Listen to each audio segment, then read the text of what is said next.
क्या ज्ञानवापी मामले में सुप्रीम कोर्ट से बड़ी खबर। सुप्रीम कोर्ट में हिंदू पक्ष ने एक याचिका दायर की है। सर्वे पर रोक लगाने के आदेश को वापस लेने की मांग यहां पर की गई है।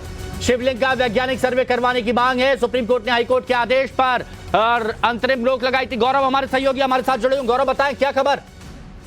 देखिए, बड़ी खबर यह है कि सुप्रीम कोर्ट में याचिका डाली गई है और विष्णु शंकर जैन जो कि हिंदू पक्ष के याचिकाकर्ता हैं, वकील हैं, उनकी तरफ से कहा गया है कि सबसे पहले सुप्रीम कोर्ट ने जो रोक लगा दी थी इस मामले में, जो कि प्रोटेक्टेड एरिया जिसे कि मुस्लिम पक्ष फवारा बताता है और हिंदू पक्ष उसे शिवलिंग मानता है, उस एरिया के सर्वे पर जो रोक लगाने की मांग थी उस आदेश को उस पर हटाने और दूसरा ये आदेश देने की मांग की गई है कि जो एसआई के डायरेक्टर जनरल हैं वो साइंटिफिक सर्वे जो है वो शिवलिंग का करे। और ऐसा कहा गया है कि जो फवारा बनाया गया है वो दरअसल शिवलिंग की जो पीठ और पीठिका दो हिस्से जो होते हैं शिवलिंग के महत्वपूर्ण हम देखते हैं, उनको छुपाने के लिए जो है वो फवारा बनाया गया था। और चूंकि ये शिवलिंग है और वहां पूजा का अधिकार जो है वो भक्त चाहते हैं, हिंदू धर्म के लोग चाहते हैं, ऐसे में उस मामले में वैज्ञानिक सर्वेक्षण करके और बिना उसको नुकसान पहुंचाए शिवलिंग के इलाके को, उस हिस्से को जो है इस मामले में सर्वे का आदेश दिया जाए। और फिलहाल ये जो दो महत्वपूर्ण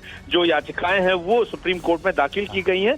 और हमें याद है कि किस तरीके से सुप्रीम कोर्ट ने ही जो वजू खाने का इलाका है जिसमें कि शिवलिंग का हिस्सा मिला था, जिसे कि मुस्लिम पक्ष फवारा कहता है, उस पर उसको जो है प्रोटेक्टेड कर दिया था, उस पर संरक्षित कर दिया था और वहां पर किसी भी तरह के सर्वे न करे जाने की बात कही गई थी। और यही वजह है कि जो एसआई का सर्वे हुआ जिसकी रिपोर्ट अब सबके सामने है, वो सर्वे जो है वो उस फवारे के हिस्से में नहीं किया गया था। और ये शिवलिंग का इलाका हमने देखा था कि जो कोर्ट कमिश्नर का सर्वे हुआ था उस पूरे वीडियो में निकलकर सामने आया था कि किस तरीके से शिवलिंग जो है स्पष्ट तौर पर जो है वहां पर नजर आ रहा था जिसमें फवारे की आकृति बनाई गई थी। और हिंदू पक्ष चाहता था कि इस मामले में भी अब डिटेल्ड सर्वे किया जाए, क्योंकि अगर हम ध्यान से उस पूरे हिस्से को देखें तो जितना शिवलिंग का हिस्सा ऊपर निकला हुआ दिखाई देता उससे ज्यादा जो हिस्सा है वो नीचे है। फिर से एसआई सर्वे की एएसआई इस पूरे मामले की जांच करे, शिवलिंग की जांच करे, ये मांग यहां पर की गई। हालांकि मुस्लिम पक्ष तो एएसआई पर ही सवाल खड़े कर रहा है, तो आगे और भी ज्यादा दिलचस्प